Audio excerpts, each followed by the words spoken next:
I am 18 weeks pregnant, and this week I'm craving Puff Pastry Tomato Tarts. I'm currently making a tomato confit. It's roasting in the oven and has about 10 minutes left, but it's gonna make a lot, and I thought a great way to use some of the tomatoes would be in some Puff Pastry Tarts with a ricotta. So we're gonna start by making the ricotta. The base of the ricotta is a mix of cashews and tofu. So I have a cup of soaked cashews and then just a whole block of extra firm tofu. I drained this, but I didn't press it or anything.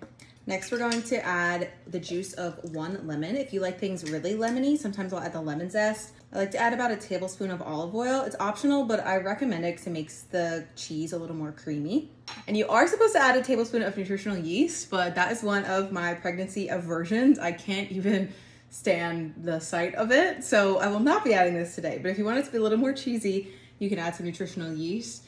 And then the final ingredient is half a teaspoon of salt. Now we're gonna process this until smooth, scraping the sides as necessary with a spatula. Once again, I'm using store-bought puff pastry because it's the best, and why bother making something tedious when I can just buy it? So I'm just gonna cut this into 9 mini tarts. I'm going to transfer these to a lined baking sheet. Before we stuff these, we're going to score the edges and brush the edges first. I just find it easier before you have all the filling in the tart. So you're going to take a small knife and cut a ½ inch border around the edge of each puff pastry shell. And then we're going to lightly brush the edges with some plant-based milk. Then you're gonna dollop 1 tablespoon of ricotta into the center of each square. And I like to use an offset spatula to roughly spread it to all of those borders that we scored, but it doesn't have to be perfect. Now it's time to add our tomatoes. Because I made this tomato confit, I'm going to put confit tomatoes on some of the puff pastry, but I also have these fresh cherry tomatoes that I'm going to put on other ones as well. Let's actually start with the fresh ones.